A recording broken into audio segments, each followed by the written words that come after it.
Assalomu alaykum azizlarimiz. Men prezidentimizga, bizi bosh vazirimizga, davlatimiz bosh vaziri, davlatimiz prezidentiga, bizi yurisprudensiyaga murojaat qilib, murojaatnoma gapirmoqchiman. Mana bu bugungi kunda san'atkorlarimiz ko'p ijoddan sovib ketyapti.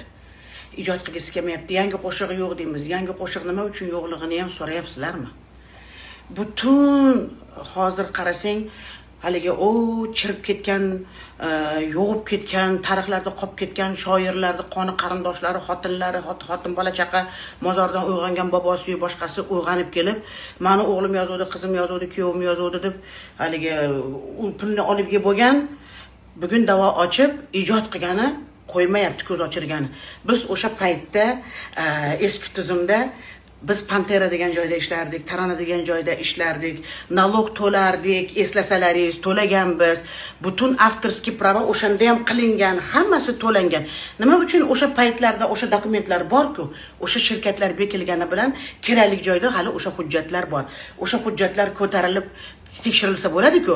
Butun o'sha avtorskiy biz konsertdan ham to'g'ri tuzgim nima deydi, tuzroq pul ham olmasdik-da.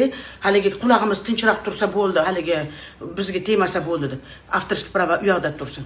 Biz shunaqa joylardan yashab kelib, bugun omon-omon zamonda ijod qilish o'rniga ko'p san'atkorlarimiz sudma-sud yurtda. Hamish shoir palon yerda palonchi yozganimish, pismadonchi yerda yozganimish, davo ochdi, mana o'sha qo'shig'im pulni bergan yo'q, olib yeb hazm qilib bo'lgan ular. Buni hammasini tagini so'rab surishtirish kerak. Qonun qachon chiqdi? Mana shu 2016 mi, 2020 mi, 2015 mi qachon chiqdi? Shu yildan boshlab tekshirilish kerak qo'shiqlar. Endi aql kiryapti.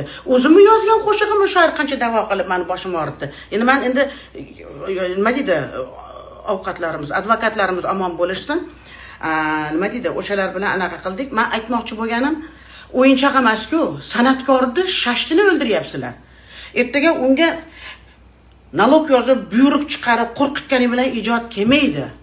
San'atdan hammani ko'ngli sovutyapmiz va qonun to'g'ri ishlash kerak. Biz o'zini paytda nalogini to'ladik, qo'shiqchilarni hamma qo'shiqlarni yozgan, o'zim yozaman. Ko'p shu anaqalarda olingan qo'shiqlarni she'rlariga, kuylariga, aranjirovkalariga puli to'langan. Nima uchun buni tekshirmasdan bugun kimga xolasa da'vo ochyapti? Oldin masalan Pantera, Tarona qarardi qo'shiqlarda anaqasiga ham, avtorstvasiga ham. O'shalar bilan gaplash kerak. Bugun indamasdan san'atkorlar bilan shoirlarning qatdan buncha tili chiqyapti. Shoirlarning o'zini she'rini tekshirsang, bir-biridan o'g'irlab yotibdi. Buyuk shoir. Ana o'sha shoirlar bugun da'vo ochayotgan shoirlarni vatan haqidagi yozgan bironta normalniy qo'shig'i bormikin? So'rangchi. Vatan uchun jonini kuydirib yozgan narsasi bormikin? Yo'q. Faqat tijoriy hamma yo'lda buzgan shoirlardan chiqyapti bu narsalar. O'zi buyuk shoirlar mana o'lib ketdi ko'pi. Mana Iqbol Mirzo, Mahmud Toyir shuncha go'zal narsa yozadi. Pulam bormi deb qo'yadi hozir qo'l qo'ydirib bir haligi haqqini to'lagani borsang. Haligi pul uchun emas, ijod manatdan keladi. Hamma yo'q tijoriy xalida qo'yib ketdi arzonchilik qilib. Menimcha bu qonun qoidalar to'g'ri ishlasa, eshikma-eshik yurgan shoirlarda ham avval eshikma-eshik yuradi bu shoirlar. Hamma hofiz sizga buni tasdiqlab beradi. Eshikma-eshik yurib, yalinishib, she'rni ayting, nima bo'lsa ham men roziman deydi. Aytganingdan keyin bunaqasiga kelib chiqyapti. Shuning uchun bu ikki taraflama ko'rish kerak va bularga ham qonun qoida ishlash kerak. Eshikma-eshik yurib aytib keyin sudga berganlarga ham jazo ochilish kerak. Ana ular ko'proq to'lash kerak pulni shtrafni. Chunki kim hozir kitob o'qiyapti hozir? Qaysi xalq hozir Instagramda she'r o'qiyman deb ochyapti internetda? Hech kim mana qilayotgan, haqiqatni ko'ziga qarasak agar. Shuning uchun ijodkorlarimizni ko'ngli sovib ketyapti, qo'shiq qilgisi kelmayapti. Menimcha ana o'sha da'vo ochayotgan shoirlarning o'zini ham tekshirish kerak. Qaysi yilgacha, nimaga shuncha yildan keyin da'vo ochyapti? Shuncha yil indamay kelgansan, o'sha paytda pulini olgansan. Bugun qo'shiqchilarga da'vo ochilyapti. U paytda biz shirkatlarga ishlardik, Panteraga ishlardik. Ochinglar o'sha paytlarda. Taronaga ishlanardi. Hammani qanaqadir bir shirkatda bo'lardi. Ana shu ikkita shirkat davlatning qo'lida mutlaqo buni hujjatlari bordir, ko'tarilsa olinadi, hammasi qo'l qo'yilgan, hammasi olingan.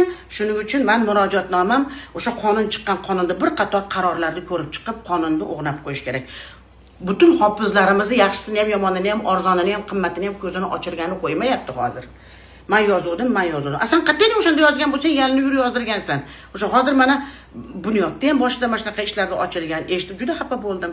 Bunaqa ishlatchilarimiz kammi? Qo'shiqchilarimiz. Yozgim kelmayapti. Albatta hech kim ijod qilmaydi. Tushunyapsizlarmi? Buni biz o'sha shoirlar nima ish karomat ko'rsatdi? Shundan kelib chiqqan holda nima buyuk narsalar yozdi? Vatanni sen qanday yozib chiqding?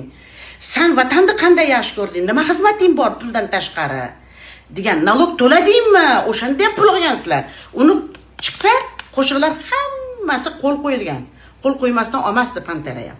Hammasiga qo'l qo'ygan o'sha shoirlar ham, anaqalar ham ko'tarilish kerak, tekshirib keyin sudga. Bugungi yuristlarimiz ham arzon garov o'ylamasdan bularni o'zini ham tekshirish kerak. Насколько они квалифицированы. Если вы не можете поднять документы, проверить, nechinchi yilda yozilgan qo'shiqni bugun da'vo ochyapti. Nimaga tayingan holda? Nimaga u paytlarda indamagansanda bugun ovozing chiqyapti? U qo'shiqni kimga senga yozdirgan? Bu narsalarni hammasini tagiga yetib, keyingina sudlashsa go'zal ish bo'lardi. Hofizlarda boshqa qiladigan ishi yo'qmi? Har 3 oyda bayram, har 2 oyda bayram. Men bo'lmasam boshqasi bo'lsa boshqasi bayramlarga tayyorgarlik qilish kerak, konsertlarga tayyorgarlik qilish kerak, xalqning xizmatida bo'lish kerak, yo sudma-sud yursinmi? Bu qatdan chiqqan arzonchilik. Nihoyatda ham bardak bo'lib ketdi. Meni iltimosim davlat rahbarlaridan bu narsani qonun qoida ishlasin. Ijodni bemalol seva qilsin. Ijoddan sovutmaylik.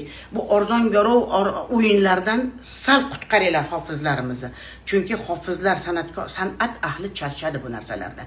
Kelayotgan odamni o'zini ham tekshirib kerak bo'lsa, o'ziga da'vo ochilib, davlat ham da'vo ochishga haqqi bor.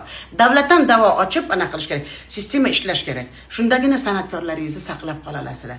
Chunki men o'zim bunaqa narsani yashaganim uchun bunaqalardan indamasam, mana nima deydim? Endi mayli otini aytmay kasal bo'lib yotibdi. Avval pulini berdik, boshqa qildik, mana sizga xayr dedik. Xotini kelib uyimizdan pul olib ketgan. U boshqasi, u xasta bo'lmamas boshqasini. Dadajon yozganlar ham, otini aytmasam ham biladi o'zi. Xotini kelib pul olib ketgan, ikkinchi xotini kelib pul olib ketdi. Keyin o'zi oxiri kasal bo'lib o'zi pul oldi. Ovozi o'chirib ketsak, endi qo'shiqlarim aytsin. Endi qo'shiqlarni tandirga qo'yib yondirdim kitoblarni. Qaytib eshigim tagiga ham kelmasin. She'ri ham o'zi ham qursin. Hamma yozgan she'rda emas, odamni olasi ichida. Ko'p shoirlarimiz juda ham arzon purush bo'lib ketgan ekan. Они неправду пишут. To'g'rini yozadigan shoirlarimiz ham qolmadi. Bu narsalar tekshirilish kerak degan umiddaman va men iltimos qilaman, qonun qoidalarimizni bir qator qarorlarimizni ko'rib chiqishimiz kerak va bu qaror qachondan ishga tushdi va qaysi yildan boshlab tekshirilish kerak qo'shiqlar. Biz bir paytlar shirkatlarga ishlagan qo'shiqlarga bugun da'vo ochishga hech kim haqqi yo'q. U paytda biz ham ishlaganmiz, ularga to'laganmiz, ham nalog, ham litsenziya, ham shirkatga ishlardik. Butun boshli konsertdan 2000 dan olardik o'sha paytda. Men ham muzikantlarga to'lashim kerak edi, ham kiyinishim kerak edi, ham boshqa qilishim kerak edi. Mana da'vo ochay bo'lmasam. Men kim ustidan da'vo ochay? Shuning uchun mana davlat ham da'vo ochib ko'p pulni olayotgan joyi yo'q, kerak bo'lsa ko'p joydan. Bu qonun qoidalarni ko'rib chiqinglar, iltimos. Men bir ustoz sifatida, bir san'atga ozgina mehnatim singigan sifatida aytyapman. Birovnikini eshitib ham asabim buzilyapti. Iltimos, bemalol ijod qilaylik, azizlarimiz. Sog' bo'lishsin iloyim. Men o'ylayman davlatimiz bu narsaga qaraydi. Rahmat katta oldindan.